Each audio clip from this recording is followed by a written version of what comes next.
You know that feeling, right? That hot, prickly certainty that every single person in the room is watching your every move?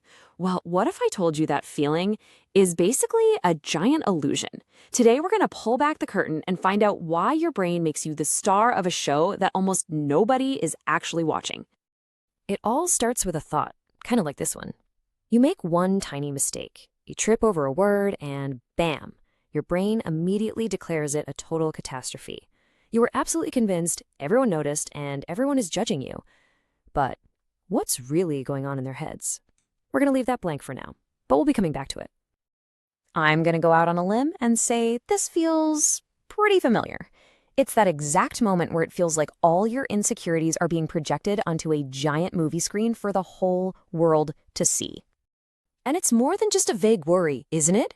It's a very specific feeling, like you're on a stage, under this harsh, unforgiving spotlight, and every little thing you do is being scrutinized. But here's the most important thing to get right away. If you feel this way, it does not mean you're self-obsessed or vain. It's not a character flaw. It's actually a super common, predictable, and honestly, a fascinating little trick that our brains play on us.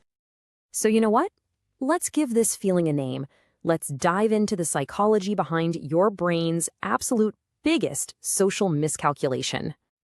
Okay, first up, the main event. It's called the spotlight effect. This is the official term for that feeling. It's our brain's built-in tendency to believe that we are way, way more noticeable to other people than we actually are. And it has this sneaky little partner in crime, the illusion of transparency. This is the totally convincing belief that your internal state, your racing heart, your shaky hands, all that internal chaos, is basically written all over your face for everyone to see. You feel like a mess inside, so you just assume you must look like a mess on the outside. So why? Why does our brain do this to us? Well, it really just boils down to three key things that work together to create this powerful illusion. And it all starts with the anchor of our own point of view. The first reason is something called egocentric bias. And it's simple, really.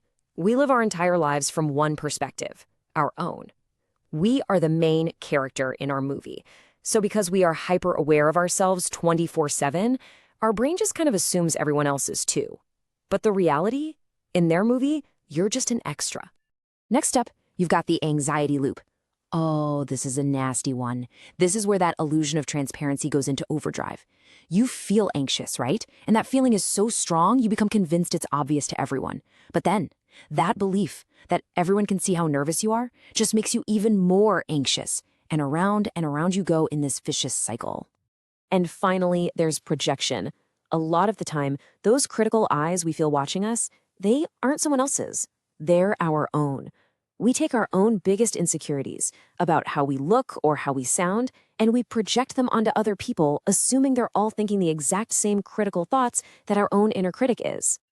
Okay, so this all might sound like a pretty neat theory, but how do we know it's actually real?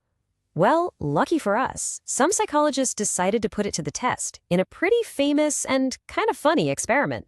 So here's what they did. They had college students put on what was at the time considered a super embarrassing t-shirt, one with a giant picture of the singer Barry Manilow on it. Then they had them walk into a room full of other students. Before they went in, they asked them, hey, what percentage of people in there do you think will notice your shirt? On average, they guessed about half, 50%. But the actual reality? It wasn't even close. When the researchers quizzed the observers afterwards, fewer than 20% had noticed the shirt at all. I mean, just look at that gap. What we think people notice versus what they actually notice, it's a huge difference. So what does this awesome experiment tell us? It tells us that your brain is predicting a full-on Broadway-level spotlight is shining on you at all times. But in the real world, for everybody else, it's barely even a dim lamp over in the corner. But that still begs the question, why? Why is our brain so bad at this? Why does it care so much in the first place? Well, for that answer, we have to look way back into our evolutionary past. You see, that feeling of social judgment triggers a part of your brain called the amygdala. It's your ancient threat detector. Now, for our ancestors, being judged and rejected by the tribe wasn't just embarrassing. It could literally be a death sentence. Your brain's software hasn't really gotten the update memo, so it still treats a weird look from someone at a party with that same life or death urgency. And that kicks you into hypervigilance, just constantly scanning for danger. Okay, so we've put a name to the feeling, we've seen the hard evidence, and we get the ancient wiring behind it all.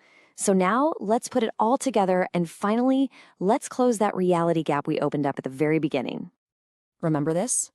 While you were replaying that verbal slip-up over and over in your head, convinced you sounded like an idiot, the person you were talking to, their brain has already moved on. It's totally occupied with its own main character problems, like what's for lunch? Or how about this one? You're absolutely sure that your shaking hands are like a giant, flashing neon sign of your nervousness. But the person across from you, they're completely trapped in their own anxiety loop, wondering if they left the stove on at home. Your internal storm is completely invisible to them. And oh, this is the all-time classic. You walk into a room and you feel 100 pairs of eyes just lock onto you. But in reality, it's a flicker. It's a momentary blip in their consciousness. Their brain goes, oh, someone walked in. And then, poof, it snaps right back to the most interesting thing in their world, themselves and whatever's on their phone. So if you take one thing away from all of this, let it be this. People are far, far too busy inside their own heads to be paying that much attention to you. They are the stars of their own movies, just like you're the star of yours. And just remembering that, knowing everyone else is locked in their own little world, that's the key to turning down the brightness on that spotlight for good. And that really leads to one final question I want to leave you with. If you knew, really knew, that the harsh spotlight you're so afraid of is actually just a dim little lamp, what would you do? What would you try? What would you say if you weren't so afraid of its glare? Just think about it.